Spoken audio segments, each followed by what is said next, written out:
सकते। मेरे बिना क्या तुम प्रकट हो सकते हो? मेरे बिना क्या एक कदम भी चल सकते हो? अग्नि, वायु का कोई उत्तर है तुम्हारे पास? आकाश भैया, तुम्हारी पहचान भी मैं हूँ।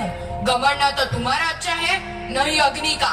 मैं तुम्हारे आसपास रहता हूँ, इसलिए तुम आकाश कहलाते हो, वरना तुम तो हो ही नहीं। फिर भी मैं हूँ।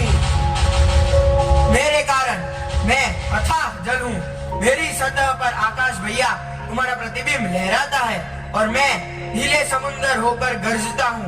यही नहीं, सजीवों, पेड़, पौधों, ताल, नदियों को जीवित रखता हूँ। मेरी एक बूंद संजीवनी है। यदि मैं नहीं होता तो सर्वनाश हो जाता।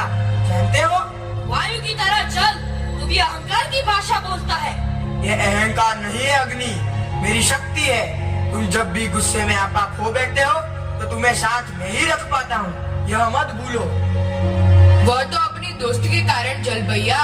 ठीक है, मैं दोस्ती के कारण तुम्हें मैं अपने भीतर रखता हूँ। नहीं जल भैया, मैं तुम्हारी संरचना का ही एक हिस्सा हूँ। प्राणवायु नहीं होता तो तुम होते क्या? तो फिर तुम अग्नि का विस्तार करने में सहाय क्यों करते हो? मैं तुम्हारी यानी जल और अग्नि की दुश्मनी भली भांति जानता हूँ। फिर भी आप दोनों का स्वतंत्र अस्तित्व है ना? आप सभी का कोई स्वतंत्र अस्तित्व नहीं है। अगर मैं न होती तो आकाश को आदर कौन देता? मैं पेड़ पौधे नहीं उगाती तो वायु की मजाल थी उगाने की। और जल, मैंने तो तुम्हें 3/4 हिस्सों में बांध कर रखा है। यही नहीं, अपने भीतर भी पहना दी है, समझे? और अग्नि, तुम तो गर्व करो ही मत। तुम्हारी जगह तो मेरे 2 छोटे पत्थरों की नोक पर है। जरा घर्षण हुआ नहीं कि चिंगारी बनकर निकल पड़ते हो। चिंगारी को अग्नि तो मैं बनाता हूँ। इसे बुझाता मैं हूँ। इसकी लपटें मैं अपने में समेट लेता हूँ। यदि मैं ही न होती तो क्या यह संभव था? मैं अनंत हूँ, मैं ही महान हूँ। नहीं, मुझ में सबको राख करने की शक्ति है। तेरी इस शक्ति को छीनने की ताकत मुझ में है। यदि मैं चुपचाप बैठ गया तो सोचो क्या हाल होगा। आप सब अहंकार से ग्रस्त हो। अपनी अपनी शक्तियों पर घमंड है आपको। क्या आपको यह गर्व करना उचित है? कौन कौन हो आप? मैं आत्मा, अजर अमर आत्मा। आत्मा?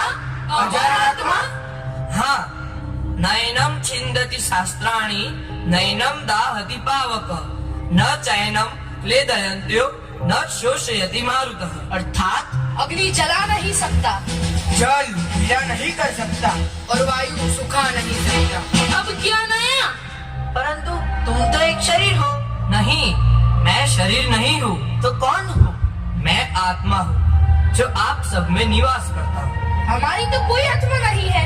यह शरीर, मानव शरीर जो पंच तत्व से बना है, वह पंच तत्व आप ही तो हो। आकाश, अग्नि, वायु, जल और पृथ्वी। परंतु यह शरीर तो नाशवंत है। नाशवंत नहीं, परिवर्तनशील है।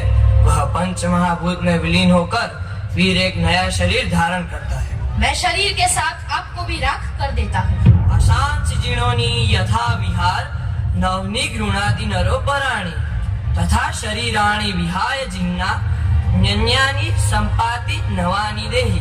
अर्थात मनुष्य जिस प्रकार पुराने वस्त्रों को त्याग कर नए वस्त्र धारण करता है, इस प्रकार मैं भी जीर्ण शरीर को त्याग कर नए शरीर को धारण करता हूँ। इसलिए आत्मा अमर है।